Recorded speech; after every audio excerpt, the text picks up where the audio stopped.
Jadi 3 orang nih kata Nabi Shallallahu Alaihi Wasallam yang dapat hisab yasir. 1, silman koto'aka, orang yang menyambung tali silaturahim kepada orang yang mutusin. Kata dia bilang, kita bukan saudara lagi, kita nggak ada hubungan lagi, kita bukan tetangga lagi. Biar dia mutusin, tapi tetap kita kirim makanan, tetap kita salam, tetap kita tegur, ketemu kita senyumin. Itu namanya menyambung tali silaturahim kepada orang yang mutusin. Ya, biar kagak dapat feedback Bu Haji, kita salam kagak dijawab, kita pahala, dia yang dosa. Kita mau baik, dia kagak mau baik, kita pahala, dia yang dosa. Karena nggak ada kebaikan yang tidak dihitung sebagai amal baik oleh Allah, termasuk memulai tali silaturahim kepada orang yang mutusin. Nih, silman koto'aka. Yang kedua, siapa orang yang hisab yasira, dihisab dengan mudah oleh Allah Subhanahu wa taala, mereka tadi adalah orang yang wa'fu amman dzalama, memaafkan orang yang pernah zolimin kita.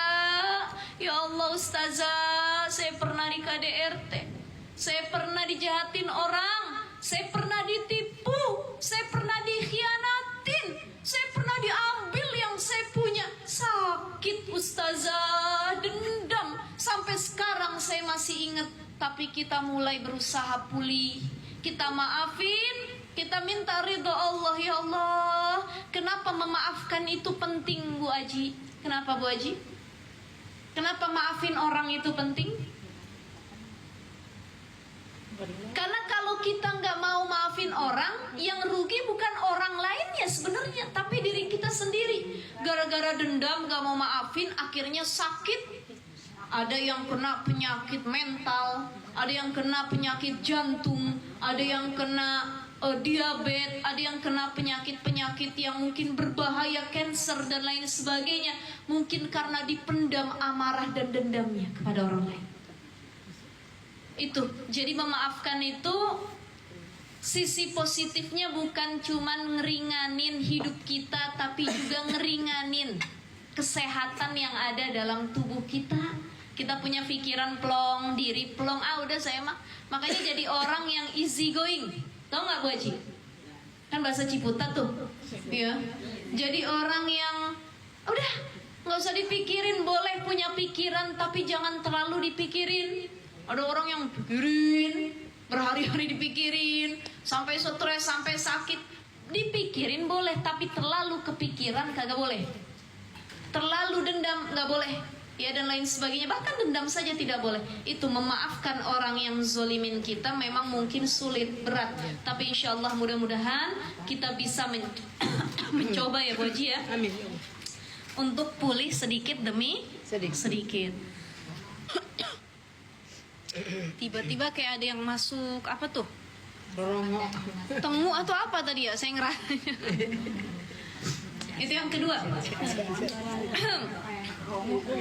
Apa tadi tuh yang kayak hitam-hitam gitu tuh? Rorongo di duka di Rorongo. Jadi yang pertama apa? Rorongo. Bahasa Jerman. Rorongo teh ya, itu. Jadi yang pertama menyambung tali silaturahim orang yang mutusin. Yang kedua, maafin orang yang zolimin, ya. Apalagi doa orang yang terzolimi ini mustajab Bu. Jadi kalau kita lagi dizolimin orang, boleh berdoa, tapi jangan sampai doain yang buruk sama orang. Saya dizolimin, saya doain mudah-mudahan dia tuh yang zolimin saya besok kecelakaan katanya. Wah, hati-hati. Besok hartanya habis, besok A, B, C, D. Nggak boleh. Jadi semarah-marahnya kita tetap doanya harus yang baik-baik, karena yang baik itu akan kembali ke kita, yang buruk juga akan kembali ke kita. Ya, makanya marahnya harus di manage sebaik mungkin. Marah boleh, tapi sampai memaki, sampai nyumpahin, sampai ngomong yang nggak baik-baik, ini marah yang tidak berlandaskan syariat Islam. Dan yang ketiga, watu'ti man haramak, salah satu orang yang bakal dapat hisapan yang mudah dari Allah adalah mereka yang suka ngasih kepada orang yang kagak pernah ngasih. Yang tadi saya bilang, Ngasih jangan pilih-pilih, ya. Dia mah tukang ngasih ke kita, kita balikin juga. Dia mah kagak usah dikasih, biarin aja. Tapi dia ngeliatin, biarin aja. Biar tahu dia tuh kagak pernah ngasih sama kita ya. Jadi tuh timan haromak itu lebih mulia. Ngasih kepada orang yang kagak pernah ngasih lebih mulia dibandingkan ngasih sama orang yang biasa ngasih ke kita. Itu namanya tuker-tukeran kalau yang biasa ngasih. Tapi kalau yang gak pernah ngasih, udah deh kasih. Tahabu tahadu, ya. Tahadu tahabu, maaf kebalik. Seringlah engkau memberi, maka akan timbul rasa cinta. Jadi kalau pengen hubungan bagus, baik sama siapapun, sering saling memberi. Itu salah satu yang mempererat hubungan. Biarpun kita cuma ngasih lemper doang, cuma ngasih combro doang, tapi yang dikasih senang. Dan orang yang sudah dikasih sesuatu sama orang lain hargain. Ada orang yang udah dikasih makanan dia buang, kelihatan sama yang ngasih, ya ilah. Besok saya nggak mau ngasih lagi dah, saya ngasih malah dibuang dan lain sebagainya. Ya maka hormati, kalau nggak suka terima dulu, baru nanti kasih orang lain lagi. Itu adab-adab dalam memberi dan menerima. Jadi insya Allah mudah-mudahan kita salah satu orang yang mampu melaksanakan 3 hal tadi, nyambung tali sama yang mutusin. Ya Bu Haji ya. Betul. Maafin orang yang zolimin. Dan yang ketiga, ngasih kepada orang yang gak pernah ngasih kepada kita.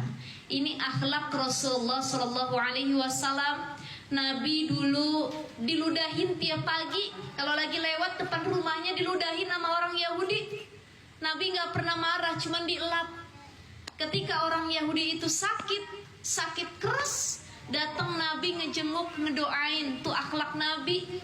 Kalau kita dizolimin sama orang, begitu yang zolimin kita kena penyakit, kita bilang mampus dah. Kalau bisa buruan dah mati dah, syukurin la ilaha illallah, nauzubillah min zalik. Ya Allah ya Rahman. Bahkan kalau ada orang yang jahat sama kita, kita dapat kabar dia wafat, dalam hati bilang bukan innalillahi, alhamdulillah. Ngapa tuh orang meninggal kagak dari kemarin? Ya Allah, yang begini mah nyusahin emang, bikin perkara aja. Nauzubillahi min zalik. Jangan sampai kita mendoakan yang buruk sama orang yang pernah zolimin kita. Doain yang baik-baik sebagaimana akhlak yang dilakukan oleh Rasulullah Sallallahu Alaihi Wasallam. Amin ya Allah ya Rabbal Alamin.